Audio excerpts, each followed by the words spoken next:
Music is a powerful thing. It can change the way you're feeling, it can help you concentrate, and it can even remind you of things that have happened in the past. And today, it's more accessible than ever before. Everybody's got their own taste and preference for their favourite music, but it's a pretty safe bet that at one point or another, you've been listening to a piece of music and you couldn't help but tap your feet and move. But why? Why does music move us? And why do we dance to music? I mean, you're not going to find me dancing to a painting or a book I'm reading, no matter how good they are. And some music is so good that when you hear it, it's pretty much impossible to resist moving to it. This happens to everyone, right? Okay, wait, I need to check on this. I need to make sure. Cool Harshal. Harshal, hey man. Tom, hey, what's up? Yeah, I've got a quick question for you. Do you ever hear a song or a piece of music and you just need to move to it? Like you cannot resist the urge to move? Yeah, man, anytime someone puts on EDM music or house music, I have to dance to it every single time. Sweet. Thanks, man. That is actually it. Alright, man. I'll see you later. See you later. Great. So it's not just me. That was Harshal, by the way. He's making a companion video to this, kind of like a part 2, so I'll be talking about that a little bit later. So what's going on? Well, it turns out that this is a pretty difficult question to answer, especially because, like a lot of areas in neuroscience, research into this is still pretty young. But I'll try my best. So when we listen to music, a part of your brain called the auditory cortex is activated. And this makes sense, seeing as the auditory cortex is a part of your brain that deals with sound. So no big surprise there. What is surprising is that some areas of your brain that deal with movement, known as motor regions, are also activated. But why? Why would areas that are meant to be dealing with movement be activated by music or sound? Well, to understand that, we've got to take a quick look at something called mirror neurons. So your brain is made up of close to 100 billion neurons, and this is close to around half the amount of stars predicted to be in the Milky Way galaxy. So it's not a small number. And there's a type of neuron that's been called a mirror neuron. Now these neurons are really special because they activate both when you're performing a task and also when you're observing somebody performing that same task. So for instance, if you see somebody picking something up, mirror neurons that are in your brain and are associated with you performing that same movement are going to activate. So I think this is pretty interesting in itself. But what has this got to do with motor neurons activating when you hear music? Well, one theory is that it might be hardwired into us because originally there wouldn't have been any music without movement. Okay, so nowadays, obviously you can just open an app on your phone, scroll through until you find some music you want to play, and just start listening. But it wasn't too long ago that you had to be moving to create any musical rhythms or sounds. You'd have to hit things or stomp around, you'd have to move different muscles to create different vocal sounds. Now it's thought that at least some of the neurons in these motor regions that activate when you hear music could be those mirror neurons that I spoke about.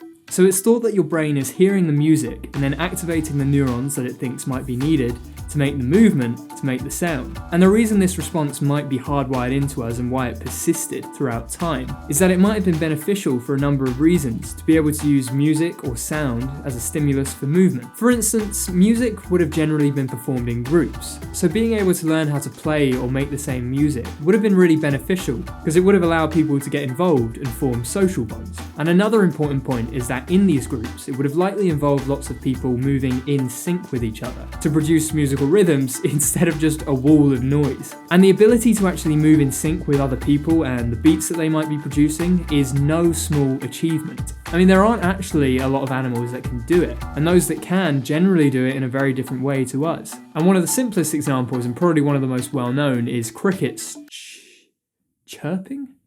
Crickets cricketing. Crickets cricketing. Now this is known as simple synchrony, with the rates staying pretty much the same and all of them making the same sounds. Now humans, on the other hand, can synchronize with really high complexity. Just listen to this.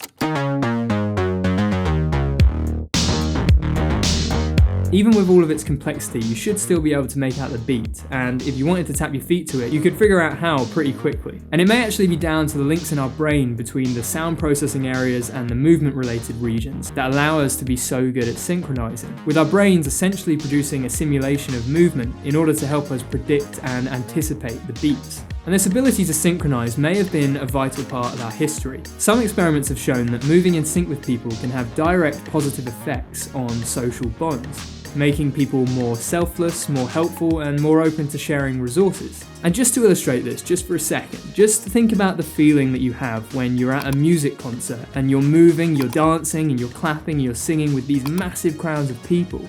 It makes you feel great.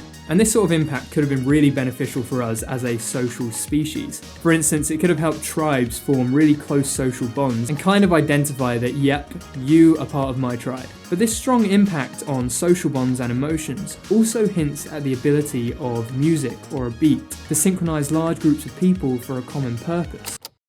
For example, there are some groups of people in the world that use group singing in synchrony to make themselves appear like a larger or much stronger animal or group of animals to scare away dangerous animals. So it's possible that we used to use music and our ability to synchronize as a really important tool to scare away predators. And finally, our ability to imitate and synchronize with other people and beats may have been what led to the development of dance. Just think about it. Dance in its most basic form is moving in sync to a musical beat or with other people. And just think about the standard idea of a dance studio with a giant mirror at the front. The whole idea is to watch somebody do a movement and then try to imitate them with as little friction in between the two things as possible. And it relies on all of these same abilities that we've been talking about. The recruitment of motor neurons in response to a musical stimulus, the ability to imitate others, and the ability to synchronize with other people or to a musical beat.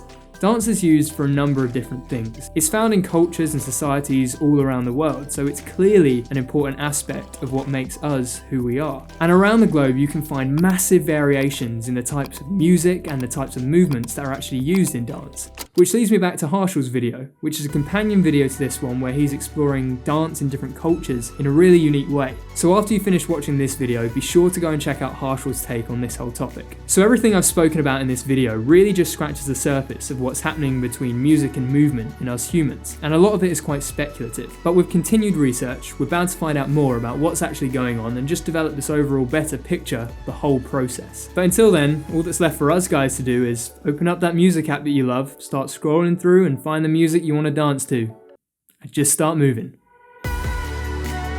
I'm not going to start dancing. You might be expecting me to start dancing right now, but I'm not. It's just not going to be happening. I'm not going to, but I will take this moment to say that if any of you out there want to support what is happening on this channel and where I want to take it in the future, then you can.